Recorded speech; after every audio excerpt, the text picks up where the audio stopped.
9 मई और एक लायानी दलील बाय इरफान सदीकी। नरगसियत एक मूजी मर्ज है। इस मर्ज में मुब्तला शख्स खुद को अक्ल कुल समझने लगता है। दिलो दिमाग के सारे दर दरीचे नसीहत, साहिब मशवरे और हरफ खैर के लिए बंद कर लेता है और अपनी ज़ात की कसूरी चक्की में कैद होकर रह जाता है। वो गुज़रे कल को भूल कर हर रोज़ एक नया बयानिया और नया मौक़िफ़ बनाने के हुनर में ताक होता है और अपनी गलतियों के मुज़हिका खेज़ जवाज़ को भी अफलातूनी दलील समझने लगता है। इमरान खान की पूरी सियासत अव्वलो आखिर इसी नरगसियत की इबरत आमोज़ कहानी है। 9 मई इस नरगसियत का नुक्ता कमाल था। कोई मुझे छू भी नहीं सकता, कोई मुझे गिरफ्तार नहीं कर सकता, मैं नाकाबिल तस्खीर हूँ। किसी ने ऐसा करने की कोशिश की तो मैं ख़तरेनाक हो जाऊंगा और पूरे मुल्क में क़यामत बर्पा कर दूंगा। अपनी गिरफ्तारी से पहले ही उन्होंने खुद को रेड लाइन करार दे रखा था। 9 मई बज़ाहिर कारकुनों का बेसाख्तापन, लेकिन दर हकीकत एक मुनज़्ज़म साजिश का शाखसाना था। दिफाई तनसीबात, अलामतों और शोधा की यादगारों पर हमलों की हद तक ये साजिश कामयाब रही। यहाँ तक कि लाहौर कोर कमांडर की रिहाइश गाह राख कर दी गई और फिदायीन रावलपिंडी में GHQ के फाटक तक जा पहुंचे। बलवाइयों की इस बड़ी कामयाबी के बावजूद वो अनासिर मुतहर्रिक ना हो सके जिन्हें जंजीरी रद्द अमल, चेन रिएक्शन के तौर पर बल्बों की आग को इदारे के अंदर तक ले जाना और अलाव भड़का कर खान साहब की उमंगों में रंग भरना था। खान साहब इस शदीद रद्द अमल का भी अंदाज़ा ना लगा पाए जो 9 मई के बाद सामने आया और जिसने ना सिर्फ कौमी सियासत का मंजरनामा मुकम्मल तौर पर तब्दील कर दिया, बल्कि खान साहब की सियासत को भी रंगा रंग बयानियों का कफन पहनाकर उनके दावों के आबनूसी ताबूत में डाला और गहरी कब्र में दफना दिया। ये वो नोहा है जो हार बिखरी हुई नरगसियत का मुकद्दर हुआ करता है। एक के बाद दूसरी और दूसरे के बाद तीसरी दलील तराशने के बावजूद जब बात ना बनी तो खान साहब ने कहा, यह देखना चाहिए कि 9 मई का फ़ायदा किसको हुआ। हमें तो नुकसान पहुंचा है, सो ये काम उन्हीं का किया धरा है जिन्हें इसका फ़ायदा हुआ। खान साहब को कौन बताए कि हजूर, आपने सियासत के मैदान में जिस जमनास्टिक को मुतारिफ कराया और जो जो दानिशमंदाना इकदाम किए, उन सब का फ़ायदा दूसरों ही के हिस्से में आया और खसारा आपको समेटना पड़ा। खान साहब की तारीख़ सियासत पर निगाह डाली जाए तो उनकी हिकमत व दानिश के ऐसे ऐसे शाहकार दिखाई देते हैं जो खान साहब की सियासत को पेहम जख्म लगाते और उनके हरीफों को निहाल करते रहे। कोई पूछे कि इक़्तिदार में आने और चारों तरफ से आती ठंडी मुअत्तर हवाओं की बहार आफरी मौसमों में आपको क्या सूझी कि फौरी तौर पर जनरल आसिम मुनीर को ISI चीफ के मनसब से हटाने की जिद ले बैठे। इसका खसारा किसे हुआ और फ़ायदा किसे?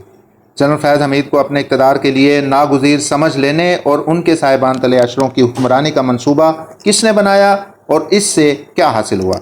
जनरल बाजवा को तोसी देने के हकीमाना फैसले से आपको क्या मिला?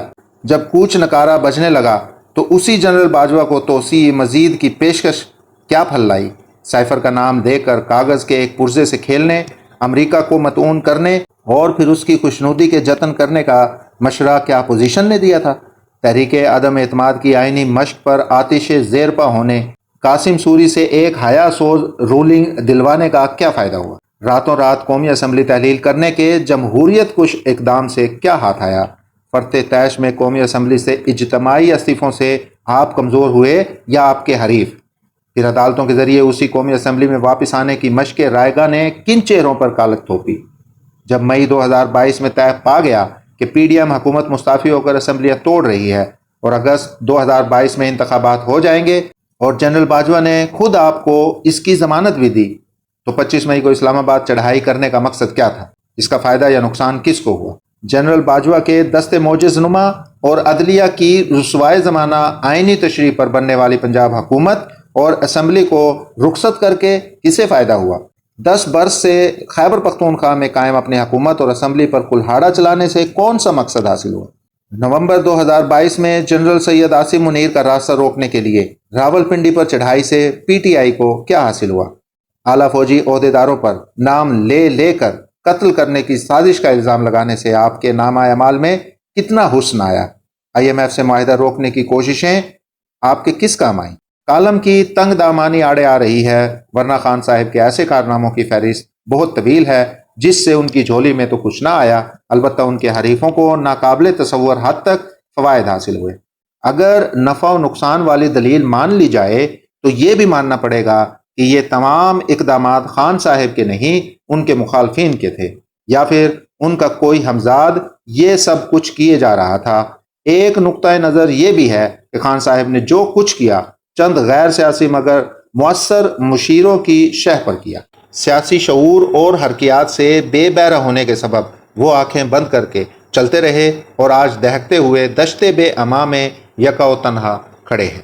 عمران خان کی سب سے بڑی غلطی، جسے ام الاغلاط کہا جا سکتا ہے، یہ تھی کہ وہ صدقہ و خیرات اور عطا و بخشش کے فراخ دلانہ بہاؤ کے بل پر فلاحی اور رفائی منصوبوں کے دیارے خیر و برکت سے سیاست کی طرف آ نکلے، جو سرے سے ان کے خمیر میں نہ تھی۔ ان کے پاس کرکٹ کا ہیرو ہونے کا چیک تھا، اس چیک کو کیش کرا کے انہوں نے اچھے اداروں کی بنیاد ڈالی، پھر وہی چیک اٹھائے وہ سیاسی بینک کے کاؤنٹر پر آ کھڑے ہوئے اور بھول گئے کہ ایک ہی چیک دوبارہ کیش نہیں ہو سکتا۔ المیہ یہ کہ اب ان کے پاس آبرو مندانہ واپسی کا بھی کوئی راستہ نہیں بچا، اور اس سے بھی بڑا ثانیہ یہ کہ وہ اپنے عہد اقتدار اور عرصہ سیاست میں کوئی ایک بھی روشن روایت نہ ڈال سکے جس کی یاد محرومیوں کی طویل یخ بستہ سیاہ راتوں میں ان کے لیے جگنو ستارہ بنے۔